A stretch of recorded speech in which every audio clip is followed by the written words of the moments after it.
First of all, thank you very much to the Beijing Municipal Culture and Tourism Bureau for the opportunity to speak to you today. I'm Steve Saxon, I'm a partner with McKinsey, and I'm based in our China office. I lead our travel and tourism work across the whole of Asia.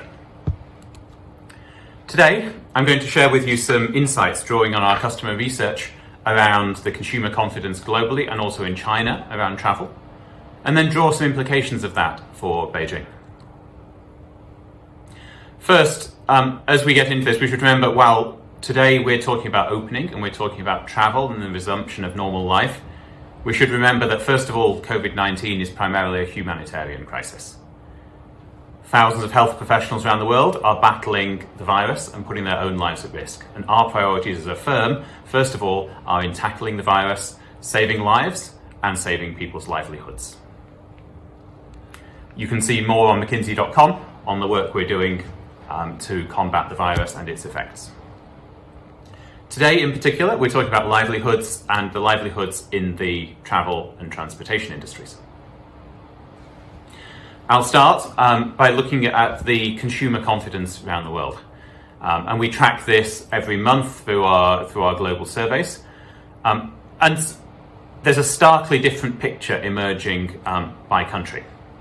First of all, there's no clear trend. Some countries are getting worse over time, some countries are getting better, and we do see that linked to the spread of the virus in each location.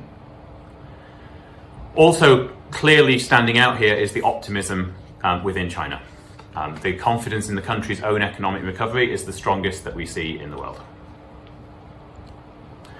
That follows through on the next chart to looking at the implications for travel. And in our surveys, we ask about the expectations. Do you expect to be traveling more or less after COVID-19 relative to pre-crisis? Again, China is starkly different to others here. We're seeing still there's an expected decrease in travel, but that decrease is much smaller than in many other countries. And that's going to have implications for how tourism returns.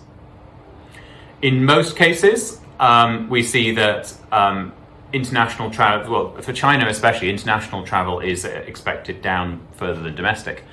However, there is some positive news here, which is looking at other countries. We actually see the expected decline in domestic travel higher than international travel. And so international travel, there is still latent demand and people are still wanting to travel. Currently, I think as we all know, that international travel is very difficult to China itself. This chart looks at what happens in terms of weekly airline capacity. And currently the airline capacity is like 90% down from where it was this time last year. The lighter lines on this chart also show you what the previous schedules were. And so what's happening here is basically the airlines continue to push back the schedules as the quarantine restrictions remain in place and the testing restrictions also tighten for inbound travel to China.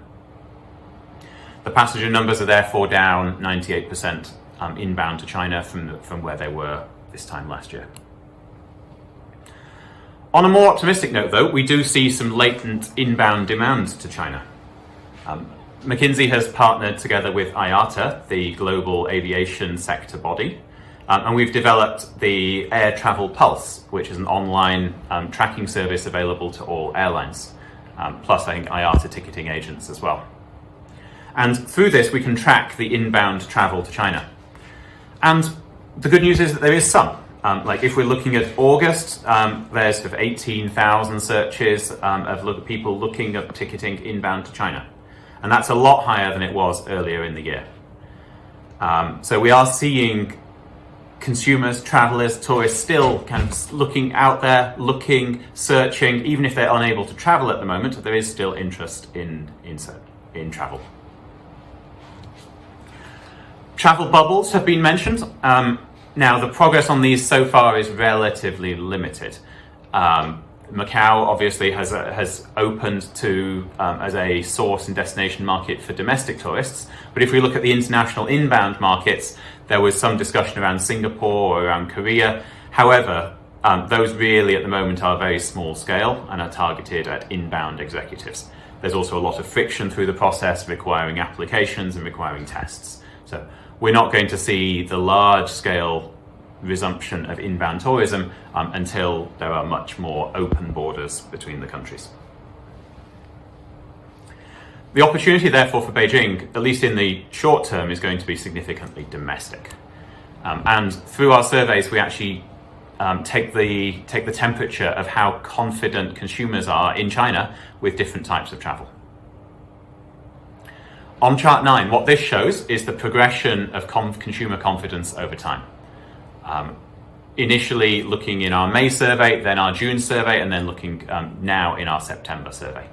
And you can see that all confidence in all types of travel have increased, and at least the domestic travel, so local, short haul, long haul trips within China, the confidence is close to back to normal. It's still not, people still aren't scoring it a 5 that it's totally back to normal, but they're indicating that they are confident and comfortable in making domestic trips. That includes leisure trips, it includes business trips. As expected, the confidence in outbound trips is still low, however, has shown some improvement. That has flowed through into what we've seen with domestic airlines. This chart shows what's happened in terms of the capacity and the passenger numbers. And as of today, the capacity in terms of number of seats is pretty much back to where it was this time last year. There's been the airlines have gradually added back capacity slightly ahead of demand, so number of passengers as of last month at least was still slightly lower. However, we're seeing a full recovery at the moment in domestic travel. That includes leisure travel and it includes business travel as well. This could be good news for China. What this chart looks at is the relative benefit to the country if all of the tourism spending which used to be outside the country is actually redirected and is spent inside the country. China was a very large outbound tourism market, and Chinese consumers, as you can see, spent $238 billion US more outside China than international tourists spent inside China. Given that the international travel is difficult, if not impossible, for many Chinese travelers at the moment, some of that spend is being redirected locally. And we're actually seeing some very positive results, especially from some of the higher end hotels and resorts, seeing some high booking levels and highest ever average daily rates as these the affluent tourists who were leaving China are redirecting that into China. This is clearly a big opportunity for all domestic tourism within China, is capturing that latent spend from the local domestic market. Looking at Beijing in particular, obviously there was a recent COVID outbreak, and we can see what happened in terms of traffic and passenger numbers over that time. That outbreak, of course, was well controlled, and we've seen travel pretty much pick back up as of August to the levels it was before the crisis. So it shows that there is consumer confidence in Beijing. However, if we look at where consumers are traveling at the moment, the blue numbers here look at the top 10 destinations in 2020 based off Ctrip's data. And you'll see they are all significantly west. They are in inland destinations.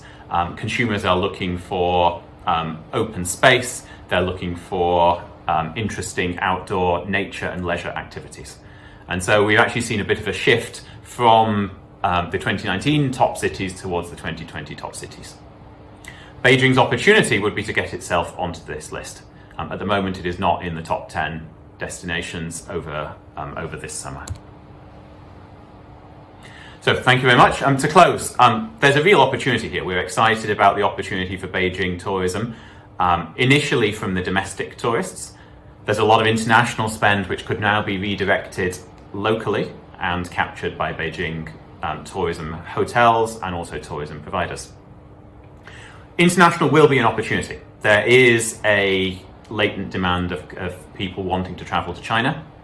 Now, it's going to require the travel restrictions to be lifted and the quarantine restrictions to be lifted. That's clearly several months away at the moment, but we do still see an interest and a latent demand in travel to China from internationally. We therefore encourage all Beijing tourism providers to be thinking about what they can do to re-energize the value proposition for the domestic tourist.